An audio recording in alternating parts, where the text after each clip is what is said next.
Captain Amarinder Singh के बेटे नूं ईडी के सम्मन ते रंधावा भड़के क्या केंद्र जिन्ना मर्जी धमका लवे वादे तो पिछे नहीं हटांगे। मजीठिया बोले किसानी तो ध्यान भटकाउण दी कोशिश। 27 अक्तूबर नूं जलंधर दे ईडी दफ्तर च पेश होणगे रणिंदर सिंह। रेलवे विभाग ने लिया 28 अक्तूबर तक पंजाब च माल गड्डियां ना चलाउण दा फैसला। किसान बोले केंद्र कर रही बचकानियां गल्लां, विरोधी भी होए मोदी सरकार दे दवाले। पराली साड़न दा पक्का हल कड्ढेगी केंद्र सरकार। 3 तो 4 दिनां च तैयार होवेगा नवा कानून, सुप्रीम कोर्ट च कीता दावा। कैनेडा च ब्रिटिश कोलंबिया दी सूबाई चोणां च पंजाबी मूल दे 8 उम्मीदवार जेतू। साडिया जगमीत सिंह दी न्यू डेमोक्रेटिक पार्टी नाल संबंधित। महबूबा मुफ्ती के तिरंगे ते अपमान वाले बयान खिलाफ बीजेपी ने फहराया पीडीपी दफ्तर ते तिरंगा। पीडीपी च वधी बगावत, 3 लीडरां ने छड्डी पार्टी। पंजाब च किसानां दा खेती कानून के खिलाफ वड्डा अंदोलन चल रहा है। इस विचकार ईडी का सम्मन आउंदा है कैप्टन अमरिंदर सिंह के बेटे रणिंदर सिंह नूं। मामला पुराना है ते इस तो पहला भी ईडी रणिंदर नूं सम्मन भेज चुकी है साल 2016 दे विच। पर उदों कैप्टन अमरिंदर सिंह की सरकार नहीं सी। हुण कैप्टन अमरिंदर सिंह मुख मंत्री ने, बेटे ते सवाल ने ते कांग्रेस टाइमिंग ते सवाल चुक रही है। पूरा मामला की है? आखिर रणिंदर 27 अक्तूबर नूं जलंधर दे ईडी दफ्तर च किहड़े केस च पेश होणगे? पूरी रिपोर्ट।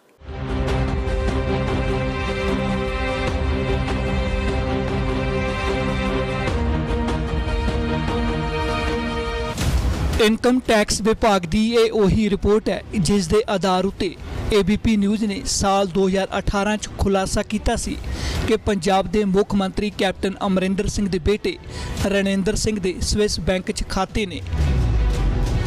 2 साल पहला विखाई गई इस रिपोर्ट कारण अमरिंदर परिवार ने एबीपी न्यूज़ के खिलाफ कानूनी कार्रवाई की सी।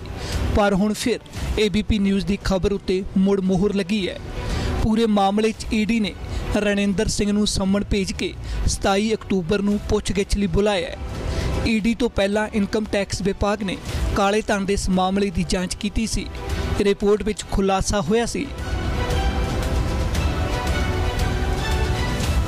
काले धन की पूरी खेड साल 2005 च शुरू हुई सी। कैप्टन अमरिंदर सिंह साल 2005 च मुख मंत्री सन। साल 2007 च कैप्टन ने पंजाब चों सत्ता गवा दी सी। रणिंदर दियां 4 विदेशी कंपनियां चों 3 के खाते च करीब 30 करोड़ रुपए सन। अज रुपए के मुकाबले जो डॉलर की कीमत है उस हिसाब नाल ये रकम वध के 41 करोड़ हो चुकी है। ईडी ये जानना चाहती है कि आखिर इन्ना पैसा रणिंदर के खाते च कित्थों आया। जदों मुख मंत्री कैप्टन अमरिंदर सिंह तो सवाल पूछा गया तो सुनो उन्हें की जवाब दिता। सर ईडी ਵੱਲੋਂ ਜਿਹੜਾ ਸਮਨ ਜਾਰੀ ਹੋਇਆ ਹੈ ਖਮਿਆਜਾ ਤਾਂ ਨਹੀਂ ਭੁਗਤਣਾ ਪੈ ਰਿਹਾ ਵੀ ਈਡੀ ਦੇ ਨੋਟਿਸ ਆ ਰਹੇ ਤੁਹਾਡੇ ਪਰਿਵਾਰਕ ਮੈਂਬਰਾਂ ਨੂੰ। ਕੋਈ ਗੱਲ ਕਿਹੜੀ ਪਹਿਲੀ ਵਾਰ ਆਇਆ ਜੀ। चाहे अमरिंदर सिंह कुछ नहीं बोल रहे पर असीं तुहानूं इस मामले च कमाई का यह नैटवर्क समझाउने आ। स्विट्जरलैंड के HSBC बैंक च रणिंदर के करीब 30 करोड़ रुपए जमा सन। इनकम टैक्स की जांच मुताबक रणिंदर ने जुलाई 2005 च स्विस बैंक च अकाउंट खोलिया सी।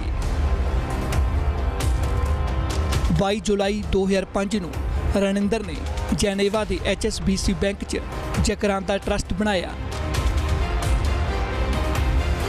जकरांदा ट्रस्ट ने ब्रिटिश वर्जिन आइलैंड च रजिस्टर्ड 4 कंपनियां का टेक ओवर किया। 4 कंपनियां की 100% शेयर होल्डिंग रणिंदर के जकरांदा ट्रस्ट के कोल सी। इनकम टैक्स विभाग मुताबक फरवरी 2007 च 4 कंपनियां के खात्यां च 30 करोड़ रुपए जमा सन। इनकम टैक्स विभाग मुताबक ट्रस्ट दीआं कंपनियां राहीं लंडन और दुबई च जायदाद खरीदी गई। खुद अमरिंदर सिंह ने दुबई की मैरीना मैंशनस प्रॉपर्टी की डील की। मामले का खुलासा 2011 च मनमोहन सिंह की सरकार दौरान होया ਅਤੇ ਜਾਂਚ शुरू हुई। ਅਮਰਿੰਦਰ ਸਿੰਘ ਲਗਾਤਾਰ ਆਪਣੇ ਬੇਟੇ ਦੇ ਸਵਿਸ ਬੈਂਕ ਖਾਤਿਆਂ ਤੋਂ ਇਨਕਾਰ ਕਰਦੇ ਰਹੇ ਨੇ। ਇਨਕਮ ਟੈਕਸ ਵਿਭਾਗ ਦੀ ਹੀ ਰਿਪੋਰਟ ਮੁਤਾਬਕ ਕਾਲੇ ਧਨ ਨੂੰ ਛੁਪਾਉਣ ਲਈ ਅਮਰਿੰਦਰ ਪਰਿਵਾਰ ਨੇ ਇੱਕ ਹੋਰ ਚਾਲ ਚੱਲੀ। ਰਿਪੋਰਟ ਮੁਤਾਬਕ 27 ਜੂਨ 2013 ਨੂੰ ਰਣਿੰਦਰ ਨੇ ਜਕਰਾਂਦਾ ਟਰਸਟ ਦਾ ਸਾਰਾ ਪੈਸਾ ਤੇ ਪ੍ਰਾਪਰਟੀ ਨਿਊਜ਼ੀਲੈਂਡ ਦੇ ਦਾ ਫਿਰੰਗੀ ਪਾਣੀ ਟਰਸਟ ਨੂੰ ਟ੍ਰਾਂਸਫਰ ਕਰ ਦਿੱਤਾ। ਦਾ ਫਿਰੰਗੀ ਪਾਣੀ ਟਰਸਟ ਰਣਿੰਦਰ ਦੀ ਸਾਲੀ ਦਿਪਤੀ ਢੀਂਗਰਾ ਦਾ ਹੈ, ਜਿਸ ਕੋਲ ਬ੍ਰਿਟਿਸ਼ ਨਾਗਰਿਕਤਾ ਹੈ। ਇਹ ਟਰਸਟ ਸਾਲ 2012 ਚ ਬਣਿਆ ਸੀ। मतलब ये कि पैसे किते जब्त ना हो जान, इसलिए समा रहिंदे उन्हां सुरक्षित कर लिया गया। देखिए, कोर्ट केस उन्होंने इसलिए किया था कि उनको ये लगता था कि ये सारा राजनीतिक षड्यंत्र है। अमरिंदर सिंह से खुद अगर मैं 2014 से 2018 के बीच में कहूं तो 2 या 3 बार मैं अपने इंटरव्यू में ये सवाल पूछ चुका हूं। तो और वो इस सारे का भंडा जो है वो मोदी सरकार और अरुण जेटली के सिर फोड़ते थे और कहते थे कि फ्रांस से झूठे दस्तावेज मंगवाए गए हैं जिसके आधार पर ये मुझे फिक्स कर रहे हैं, मेरे परिवार को फिक्स कर रहे हैं। लेकिन जब मैंने ये पूरी इनकम टैक्स रिकॉर्ड की फाइल पढ़ी तो मैं भी हैरान था कि ये सारा मामला तो 2011 में यूपीए 2 के टाइम शुरू हुआ और जितनी भी सीबीडीटी की जांच हुई है वो तमाम दस्तावेज 2015 से पहले आ चुके थे। 2015 के बाद तो केवल वो दस्तावेज आए हैं जो इस ट्रस्ट से रणिंदर सिंह पर यह आरोप है कि उन्होंने अपनी साली के ट्रस्ट को न्यूजीलैंड में सारा अपने एसेट्स ट्रांसफर कर दिए। तो मुझे लगा कि ये 2011 और 2013 के मामले को आगे क्यों ट्रांसफर कर रहे हैं।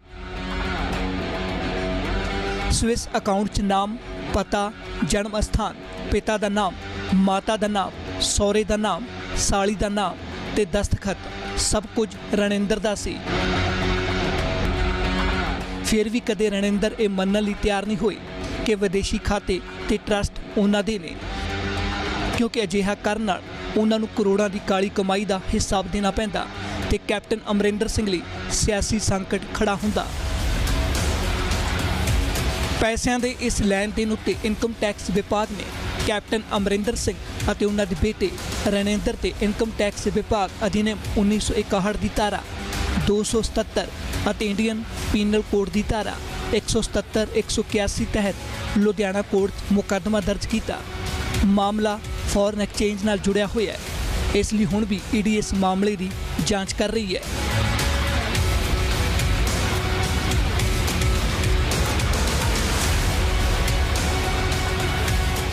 देखिए, ये आरोप इसलिए लगते हैं बार बार, राजनीतिक तौर पर इसलिए सियासत होती है क्योंकि अगर हम देखें 2016 में लुधियाना की कोर्ट में इनकम टैक्स ने सारे दस्तावेज रख दिए थे तो ईडी को इतनी देर नहीं लगानी चाहिए थी। जब भी जिस मामले में देरी लगती है तो इस तरह से सवाल खड़े हो जाते हैं। लेकिन एबीपी न्यूज़ पहले भी अपनी खबर पर अडिग था और मैं ये आपको और दर्शकों को बताना चाहता हूँ कि जब हमने 2018 में ये खबर की तो अमरिंदर सिंह ने अमृतसर की कोर्ट से इस पर इंजक्शन ऑर्डर ले लिया था। हमने ये केस लड़ा और पूरे दस्तावेज कोर्ट के सामने रखे कि हम कोई भी चीज गलत नहीं कह रहे हैं, हमने सबको बराबर मौका दिया है। तो वो इंजेक्शन ऑर्डर की स्टे को अमृतसर की कोर्ट ने खत्म किया और बाद में अमरिंदर सिंह ने इस केस में समझौता किया। सो कुल मिलाकर उसी केस में अब दोबारा जो 2016 की जांच का हमने 2018 में हवाला दिया था, इनकम टैक्स की पूरी फाइल दिखाई थी और ये पूरा मामला मनमोहन सिंह जब दूसरी बार प्रधानमंत्री बने थे यूपीए 2 में जो है वो जांच का विषय बना था और सीबीडीटी की जांच हुई थी पूरे मामले पर। सो मेरा कहना यह है कि जो चीज सच और तथ्यों पर आधारित होती है वो अडिग रहती है, चाहे उसमें वक्त लग जाए। और अब अमरिंदर सिंह के बेटे रणिंदर को बुलाया गया है। 27 अक्टूबर को उनको जालंधर में ईडी ऑफिस में पेश होकर इन तमाम सवालों के जवाब देने हैं। हालांकि अमरिंदर शुरू से ही ये कहते आए कि उन्हें इस बारे में कुछ याद नहीं है और उनके बेटे का भी ये कहना है कि मेरा कोई खाता या कोई ट्रस्ट विदेश में नहीं है, पर बावजूद उसके जो दस्तावेज हैं वो कुछ और ही कहानी बयां करते हैं और उसको लेकर अब सियासत भी होगी, अब सवाल भी पूछे जाएंगे, जवाब भी देने पड़ेंगे। इन तमाम चीजों पर आगे भी जो है वो हमारी नजर बनी रहेगी। एक छोटे ਜਿਹੇ ब्रेक ਲਈ ਰੁਕਦੇ ਹਾਂ। ब्रेक ਦੇ ਇਸ ਪਾਰ ਤੁਹਾਨੂੰ ਦੱਸਾਂਗੇ ਪੰਜਾਬ 'ਚ ਚੱਲਣ ਵਾਲੀਆਂ ਮਾਲ ਗੱਡੀਆਂ ਨੂੰ ਕਿਉਂ ਰੇਲਵੇ ਵਿਭਾਗ ਨੇ ਵਿਖਾਇਆ ਹੈ ਰੈੱਡ ਸਿਗਨਲ। ब्रेक ਦੇ ਇਸ ਪਾਰ ਤਫਸੀਲ ਨਾਲ ਖਬਰ।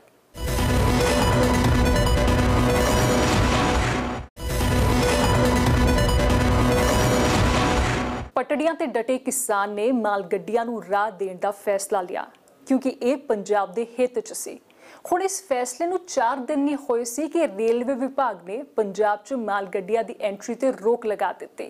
किसान गुस्से 'ਚ ਨੇ ਤੇ ਉਧਰ किसानां ਦਾ ਰਾਖਾ कहलवाउण ਦੇ ਲਈ सियासी ਧਿਰਾਂ ਵੀ काफी एक्टिव हो गईਆਂ ਨੇ।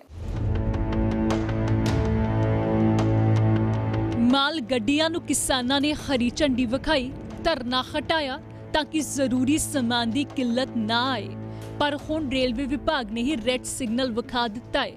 28 ਅਕਤੂਬਰ ਤੱਕ ਪੰਜਾਬ 'ਚ ਮਾਲ ਗੱਡੀਆਂ ਨਹੀਂ ਚੱਲਣਗੀਆਂ।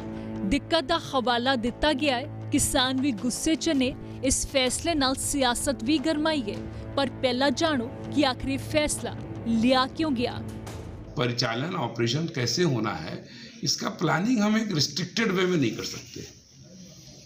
आपको ये समझना होगा कि परिचालन पूरे देश से प्राप्त इंडेंटों के आधार पर, रेक की उपलब्धता के आधार पर, मेंटेनेंस की नीड के आधार पर, सेफ्टी को ध्यान में रख करके किया जाता है और उसको माइक्रो मैनेज नहीं कर सकते, उसको रिस्ट्रिक्टिव एनवायरनमेंट में नहीं चला सकते।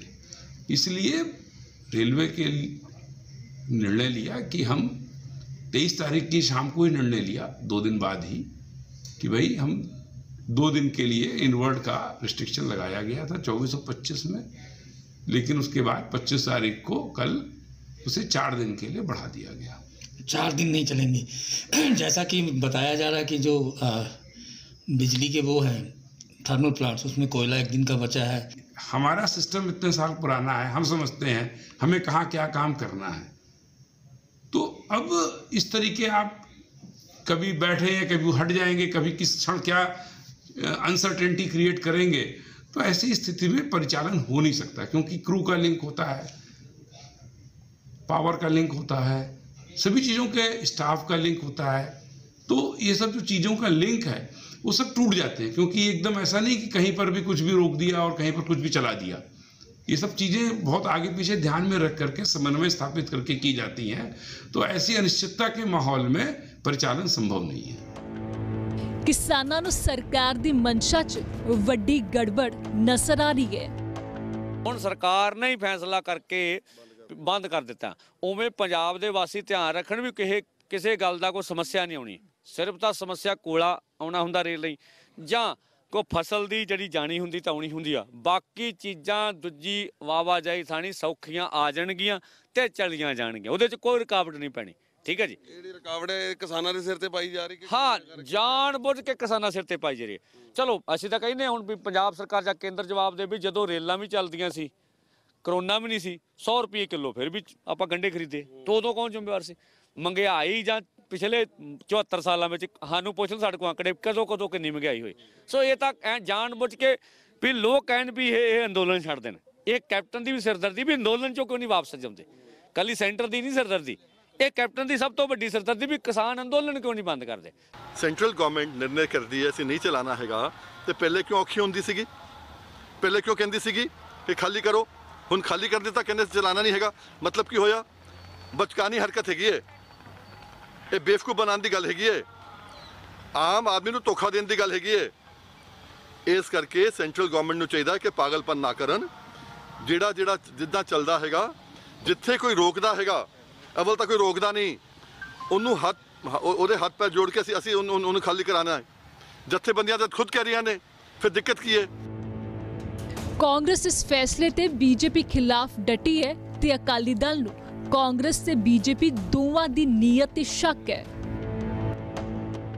ਕੇਂਦਰ ਦੇ ਰੇਲਵੇ ਵਜ਼ੀਰ ਪੀਯੂਸ਼ ਗੋਇਲ ਜੀ ਨੇ ਜਿਹੜਾ ਕਿਸਾਨ ਜਥੇਬੰਦੀਆਂ ਦੇ ਸੰਬੰਧ 'ਚ ਇੱਕ ਬਿਆਨ ਦਿੱਤਾ ਹੈ ਕਿ ਅਸੀਂ ਮਾਲ ਗੱਡੀਆਂ ਉਹਨਾਂ ਚਿਰ ਤੱਕ ਨਹੀਂ ਚਲਾਵਾਂਗੇ ਜਿੰਨਾ ਚਿਰ ਤੱਕ ਪੈਸੇਂਜਰ ਗੱਡੀਆਂ ਚੱਲਣ ਦੀ ਇਜਾਜ਼ਤ ਨਹੀਂ ਦਿੱਤੀ ਜਾਂਦੀ। ਮੈਂ ਉਸ ਬਿਆਨ ਦੀ ਘੋਰ ਨਿੰਦਿਆ ਕਰਦਾ। ਇਹ ਗੈਰ ਜ਼ਿੰਮੇਵਾਰਾਨਾ ਬਿਆਨ ਆ। ਉਹਨਾਂ ਨੂੰ ਜੇ ਕੋਈ ਗੱਲ ਸੀ ਉਹਨਾਂ ਨੂੰ ਮੁੱਖ ਮੰਤਰੀ ਕੈਪਟਨ ਅਮਰਿੰਦਰ ਸਿੰਘ ਨਾਲ ਗੱਲ ਕਰਨੀ ਚਾਹੀਦੀ, ਜਿਨ੍ਹਾਂ ਦੇ ਕਹਿਣ ਦੇ ਉੱਤੇ ਕਿਸਾਨ ਜਥੇਬੰਦੀਆਂ ਨੇ ਪਹਿਲਾਂ ਧਰਨਾ ਚੱਕ ਕੇ ਮਾਲ ਗੱਡੀਆਂ ਚੱਲਣ ਦੀ ਇਜਾਜ਼ਤ ਦਿੱਤੀ ਹੈ। ਕਿਸਾਨ ਜਥੇਬੰਦੀਆਂ ਨਾਲ ਤੇ ਗੱਲ ਕਰਨ ਦਾ ਟਾਈਮ ਮਿਲ ਨਹੀਂ ਰਿਹਾ, ਉਹਨਾਂ ਦੇ ਜ਼ਖਮਾਂ ਦੇ ਮਰਹਮ ਲਾਉਣ ਦੀ ਕੋਈ ਗੱਲ ਕੀਤੀ ਨਹੀਂ ਜਾ ਰਹੀ।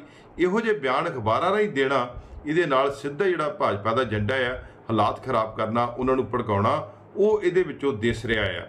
ਅੱਜ ਕਹਿੰਦੇ ਜੀ ਮਾਲ ਗੱਡੀਆਂ ਨਹੀਂ ਭੇਜਾਂਗੇ। ਮਾਲ ਗੱਡੀਆਂ ਨਾ ਭੇਜਣ ਦਾ ਵੀ ਸ਼ਰਾਰਤ ਸਟੇਟ ਸਰਕਾਰ ਦੀ, ਕਾਂਗਰਸ ਦੀ ਤੇ ਸੈਂਟਰ ਦੀ ਰਲ ਕੇ ਹੈ ਕਿ ਹਾਲਾਤ ਬਣਾਓ, ਦਬਾਅ ਬਣਾਓ, ਇਸ ਅੰਦੋਲਨ ਨੂੰ ਫੇਲ ਕਰੋ, ਇਸ ਸੰਘਰਸ਼ ਨੂੰ ਫੇਲ ਕਰੋ। ਦੋਵੇਂ ਸਰਕਾਰਾਂ ਜੋ ਵਿਧਾਨ ਸਭਾ 'ਚ ਰਲ ਕੇ ਮੈਚ ਖੇਡਿਆ ਗਿਆ, ਉਹ ਮੈਚ ਅੱਜ ਇੱਥੇ ਖੇਡਿਆ ਜਾ ਰਿਹਾ ਇਸ ਕਿਸਾਨੀ ਸੰਘਰਸ਼ ਨੂੰ ਫੇਲ ਕਰਨ ਵਾਸਤੇ।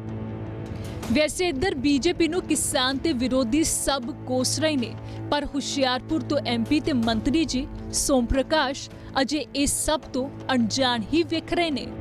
पंजाब तो दिल्ली तो बाहर है, कहीं मैंने पता नहीं किस हालात में फैसला होया, जाके दिल्ली जावांगे पता तो मैं कर सकदा। और किन हालात तो होया मैं I am not in a position to react now at this stage. मैं 15-10 दिन तो इधर ही आया होया, दिल्ली आके मैं एक बार रेलवे ट्रैक तो हट के किसान प्लेटफॉर्म ते डट के माल गड्डियां नूं राह दिता गया। हालांकि कॉरपोरेट अदारिया दा समान ढोरियां माल गड्डियां नूं जरूर रोकिया जा रहा सी, पर हुण रेलवे विभाग के फैसले ने किसानां दा गुस्सा होर वधा दिता है।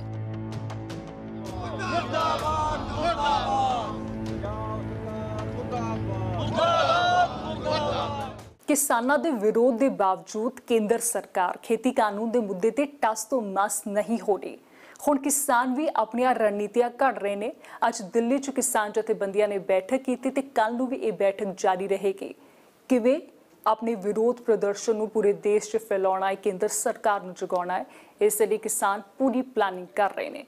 खैर एक छोटे जिहे ब्रेक लई रुकदे हां। ब्रेक दे उस पार कैनेडा च पंजाबियां दा दबदबा।